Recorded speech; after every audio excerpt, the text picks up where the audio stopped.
Bismillahirrahmanirrahim. Assalamualaikum warahmatullahi wabarakatuh.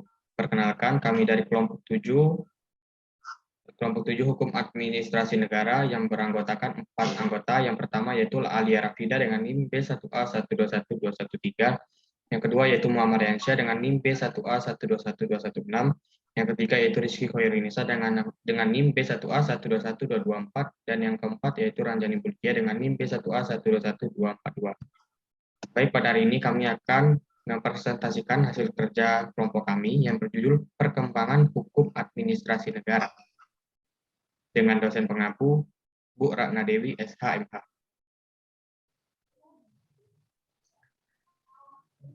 Baiklah, sebelum kita memulai diskusi hari ini, saya mau bertanya nih, kita mau membahas bab berapa ya?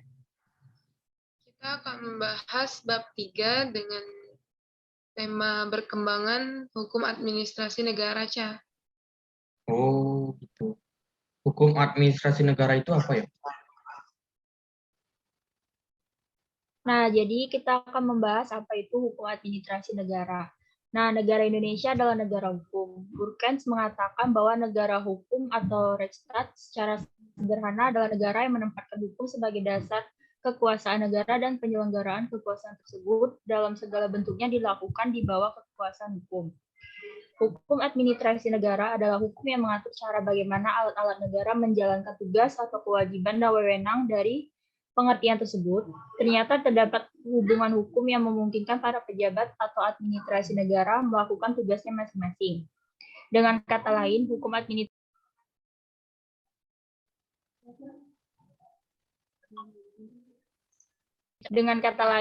administrasi negara terdiri atas peraturan-peraturan yang mengatur alat-alat pelengkap negara bekerja sesuai dengan tugasnya masing-masing. Selain hal tersebut, aktivitas-aktivitasnya juga bersifat membina, membimbing, mengurus, melayani masyarakat, dan melakukan kebaikan untuk kedepannya. Di Indonesia, hukum administrasi negara mengalami perkembangan yang sangat panjang. Penerapannya pun mengalami perjalanan yang begitu rumit. Lanjut pada subjek hukum administrasi. Istilah subjek hukum berasal dari terjemahan bahasa Belanda, Rechtssubject atau Law of Subject dari bahasa Inggris. Secara umum, Rechtssubject diartikan sebagai pendukung hak dan kewajiban, yaitu manusia dan badan hukum. Subjek hukum memiliki kedudukan dan peran yang sangat penting di dalam bidang hukum, khusus hukum keperdataan, karena subjek hukum tersebut yang dapat mempunyai wewenang hukum. Menurut ketentuan hukum, dikenal 2 macam subjek hukum, yaitu manusia dan badan hukum. Lanjut pada objek hukum administrasi. Pengertian objek hukum dalam administrasi atau tata usaha negara adalah pokok permasalahan yang akan dibicarakan. Dengan pengertian tersebut, yang dimasukkan objek hukum administrasi negara adalah pokok permasalahan yang akan dibicarakan dalam hukum administrasi negara. Yang ketiga, landasan hukum administrasi. Hukum administrasi sebagai hukum publik berdasarkan pada prinsip-prinsip negara hukum atau Rechtsstaat dan prinsip-prinsip demokrasi dan sesuai dengan konsep hukum administrasi sebagai instrumen yuridis, yaitu ada 3 landasan hukum administrasi. Yang pertama, negara hukum, yang kedua demokrasi, dan yang ketiga karakter instrumentasi. Selanjutnya akan dijelaskan oleh Rizky Khairunnisa.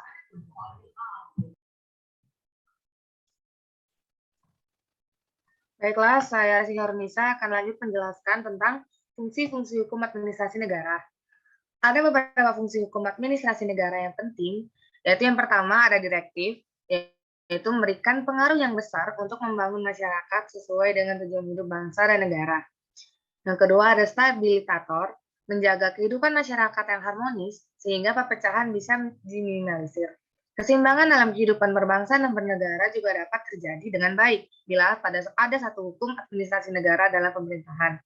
Selanjutnya yang ketiga ada perspektif, yaitu untuk menyempurnakan tindakan atau perilaku masyarakat luas dan juga lembaga negara yang berlaku sebagai administrasi negara.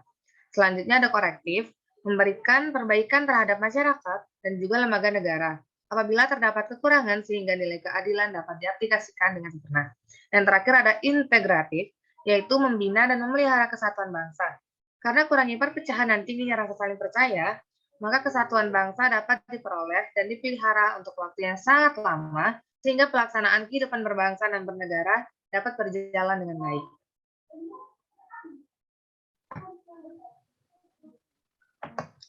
Selanjutnya, fungsi hukum administrasi menurut Philippus M. Hudson, ya ini fungsi normatif, fungsi instrumental, dan fungsi jaminan. Ketiga fungsi ini saling berkaitan satu sama lain. Fungsi normatif yang menyangkut penormaan kekuasaan, pemerintah jelas berkaitan dengan fungsi instrumental yang menempatkan instrumen yang digunakan oleh pemerintah untuk menggunakan kekuasaan pemerintah, dan pada akhirnya norma pemerintahan dan instrumen pemerintahan yang digunakan harus menjamin perlindungan hukum bagi rakyatnya. Selanjutnya ada perkembangan pemerintahan umum di masa depan. Hukum administrasi dari 10 tahun yang lalu berbeda dari hukum sekarang. Maka bagaimana arah perkembangan hukum ini di masa yang akan datang? Perlu kiranya diingatkan bahwa hukum administrasi modern ini bergantung dari dua macam dorongan, yaitu dorongan dari sudut politik pemerintahan. Hukum administrasi tergantung dari apa yang dibayangkan oleh politik sebagai tugas dari pemerintah. Perkembangan dalam bidang hukum administrasi otonom dengan timbulnya bagian-bagian khusus dari hukum administrasi kebutuhan juga meningkatkan pembentukan berbagai mata pelajaran umum. Pertumbuhan dan penyempurnaan hukum administrasi adalah suatu proses otonom yang dapat dicapai dengan bantuan ilmu pengetahuan, peradilan, dan perundang-undangan umum. Bertolak dari pembagian dorongan-dorongan ini, maka untuk hukum pemerintahan Indonesia dapat dibuatkan suatu gambaran dari perkembangan-perkembangan yang mungkin terjadi di masa depan. Selanjutnya akan dibacakan oleh Alia Rafida. Rehan. Oh, maaf, selanjutnya akan dibahas oleh Rehansyah. Nah, pada penjelasan selanjutnya yaitu ada perkembangan hukum administrasi negara pada zaman kolonial. Administrasi negara sebenarnya sudah ada semenjak dahulu kala. Hal itu terbukti dari catatan sejarah peradaban manusia di Asia Selatan, Eropa termasuk Indonesia, dan di Mesir kuno. Dahulu sudah didapatkan suatu sistem penataan pemerintahan. Sistem ini dapat pada saat sekarang disebut dengan administrasi negara. Administrasi negara modern atau hukum administrasi negara yang dikenal sekarang adalah produk dari masyarakat feodal yang tumbuh subur di dataran Eropa, terutama di Eropa Barat. Sebelum abad 19, konsep negara di Eropa Barat sebagai pengamalan Natswakerstat. Akhir abad 19 dan permulaan abad 20 di Eropa Barat dikembangkan dengan konsep negara kesejahteraan atau welfare state.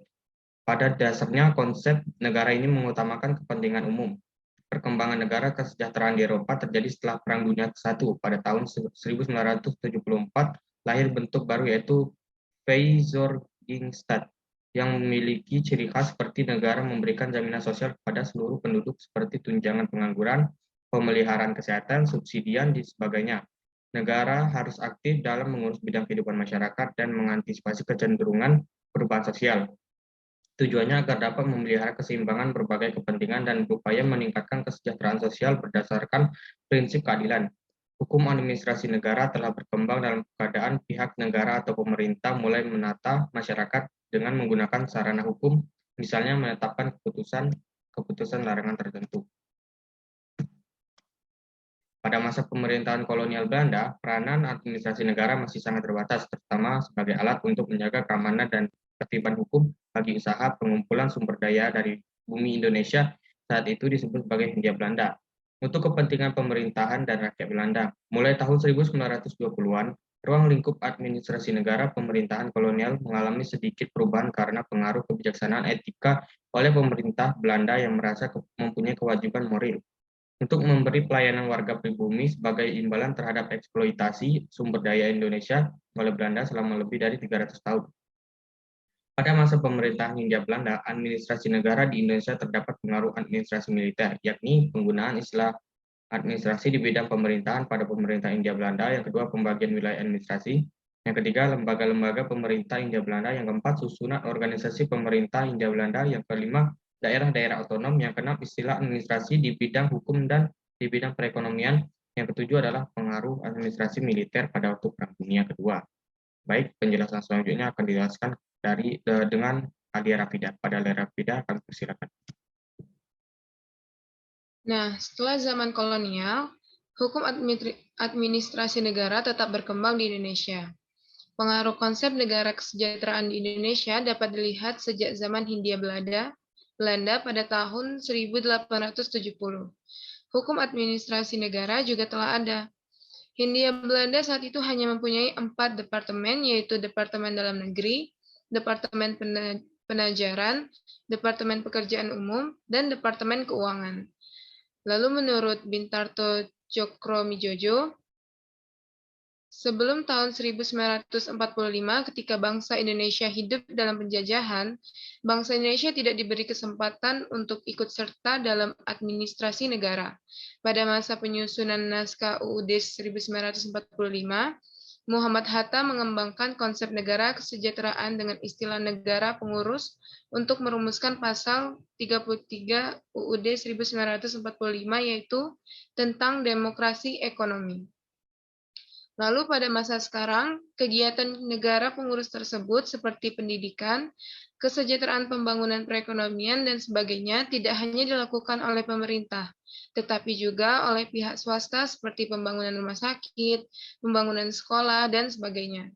Perkembangan negara kesejahteraan sebenarnya juga terdapat dalam Undang-Undang Dasar Negara Kesatuan Republik Indonesia tahun 1945, yaitu ada beberapa hak. Yang pertama ada hak mengembangkan diri, ada hak mendapat pendidikan dan memperoleh manfaat dari ilmu pengetahuan dan teknologi, hak untuk memajukan diri dan memperjuangkan secara kolektif, hak untuk mendapat pengakuan, jaminan perlindungan, dan kepastian hukum, hak untuk bekerja dan memperoleh imbalan yang adil dan dalam hubungan kerja, hak status kewarganegaraan, dan hak-hak sosial tersebut dapat terlaksana apabila para aparatur negara memiliki komitmen dan kesungguhan untuk melaksanakannya. Administrasi negara Indonesia yaitu terdapat pekerjaan yang sesuai dengan bobot, tugas, dan fungsi, serta kewajiban administrasi negara Indonesia seperti yang telah tertuang dalam UUD NKRI 1945. Lalu, setelah membahas materi tentang perkembangan administrasi negara, maka dapat kesimpulan yaitu pada masa pemerintahan kolonial Belanda, peranan administrasi negara masih sangat terbatas, terutama sebagai alat untuk menjaga keamanan dan ketertiban hukum bagi usaha pengumpulan sumber daya dari bumi Indonesia. Saat itu disebut sebagai Hindia Belanda, untuk kepentingan pemerintah dan rakyat Belanda.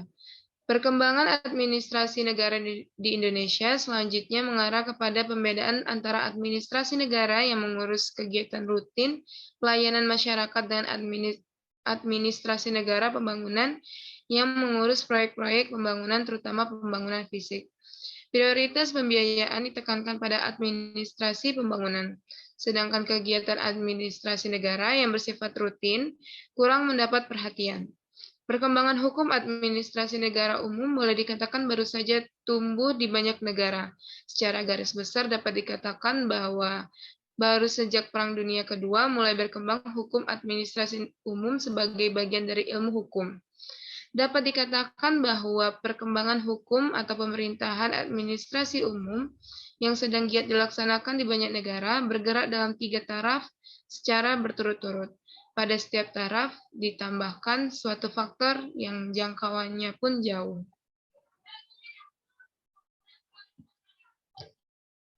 Oh, jadi seperti itu penjelasan dari hukum administrasi negara. Jadi kalian di sini udah paham semua? Udah paham. Alhamdulillah kalau udah paham, berarti diskusinya kita tutup sampai di sini saja ya. Oke. Oke, bila ada kesalahan kami mohon maaf. Wabillahi taufiq wal hidayah. Wassalamualaikum warahmatullahi wabarakatuh. Waalaikumsalam warahmatullahi wabarakatuh.